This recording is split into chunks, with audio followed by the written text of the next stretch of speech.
Hello everyone, I am Pushpak Pandit and I welcome you all to my YouTube channel Being Bookish. So guys, इस video में हम लोग बात करने जा रहे हैं एक बहुत ही demanded topic which is how to make strategy for computer applications for ICSE class 10th semester 1 examinations. So basically इस वीडियो में हम लोग इसी के बारे में बात करने वाले हैं कि किस स्ट्रैटेजी से हम लोग पढ़ेंगे कंप्यूटर एप्लीकेशंस के सब्जेक्ट के लिए ताकि हम लोग इजीली यहां तक पहुंच सके 50/50 स्कोर कर सके। तो यार इसके लिए एक छोटा सा सिनेरियो समझो।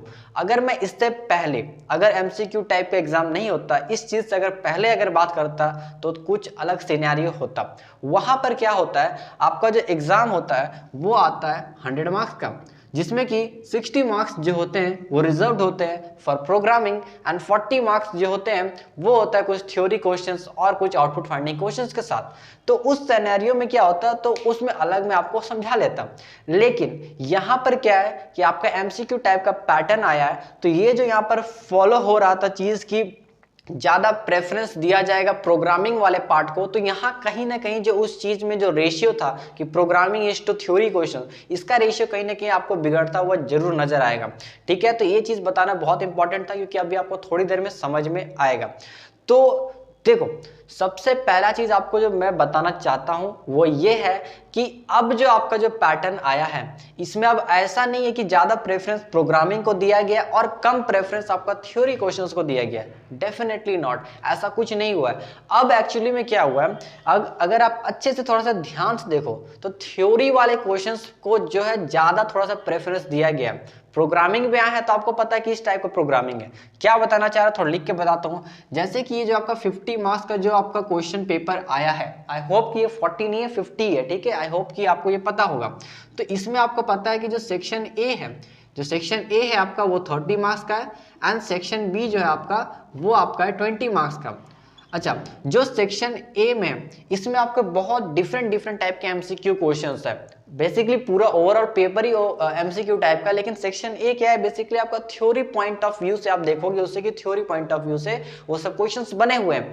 तो इसमें क्या है, तो बहुत अलग अलग टाइप के क्वेश्चन जैसे कि एमसीक्यू टाइप का हो गया, फिल इन द ब्लैंक्स हो गया, pick the odd one out हो गया, फिल इन और भी डिफरेंट टाइप से क्वेश्चन है कि आपको समझ में आ रहा होगा। ठीक है, क्वेश्चन पेपर आपने कहीं ना कहीं देखा होगा। तो वो सभी को कंस्टिट्यूट करके आपका ये जो है पेपर बना है। लेकिन इसमें बात क्या हो रही है, बात इसमें ये हो रही है कि ठीक है एमसीक्यू टाइप का है सेक्शन ए में, लेकिन वो किस टाइप का, तो बेसिकली आपको पता है कि ये कैसा हो गया, थ्योरी टाइप का क्वेश्चन हो गया।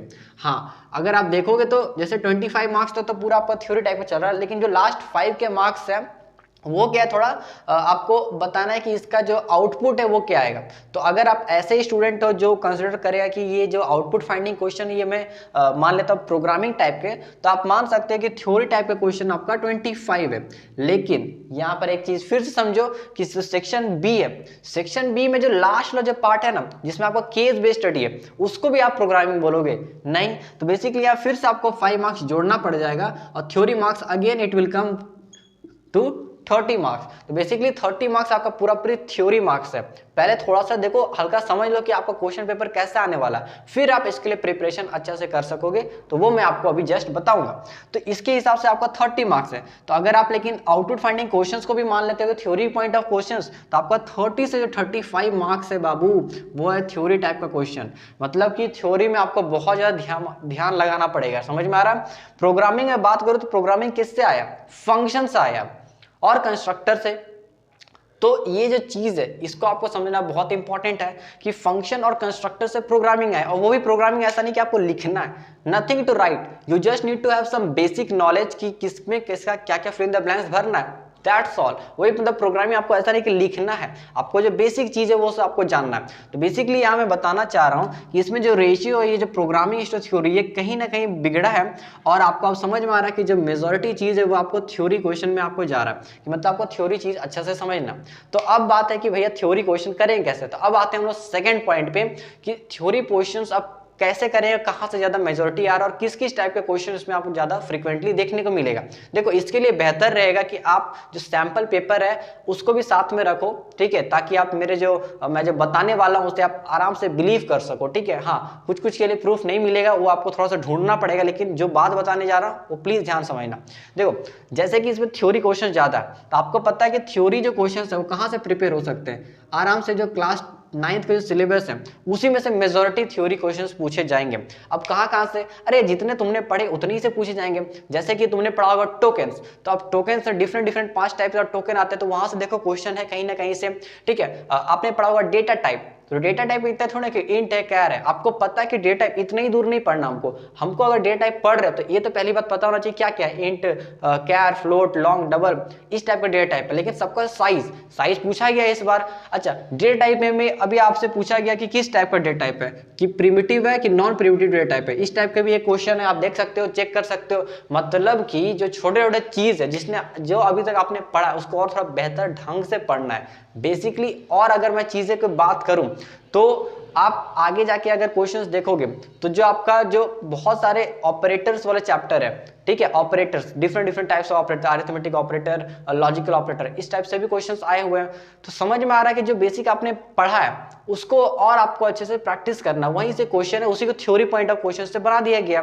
तो मतलब आपने जितने चीज पढ़ा, मतलब ऐसा नहीं किसी चीज को बहुत डीप में जाके पढ़ना है, रिमेंबर किसी चीज को बहुत ज्यादा डीप जाके आपको पढ़ना ही नहीं, जितना आप ओवरऑल सैंपल पेपर को देखोगे आपको ओवरऑल जानना हर एक चीज के बारे में, लेकिन उसको स्पेसिफिकली जानना है।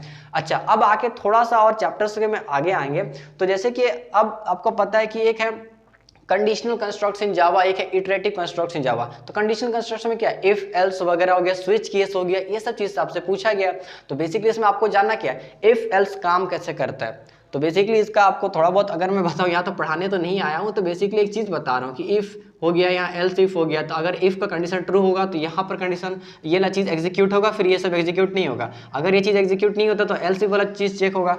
तो मतलब आपको बेसिक एक फंक्शनैलिटी जानना कि इफ एल्स तो काम कैसे करता है, स्विच केस है काम कैसे करता है, ब्रेक डालेंगे तो कैसा आउटपुट आएगा, ब्रेक कहीं नहीं डालेंगे तो कैसा काम आएगा।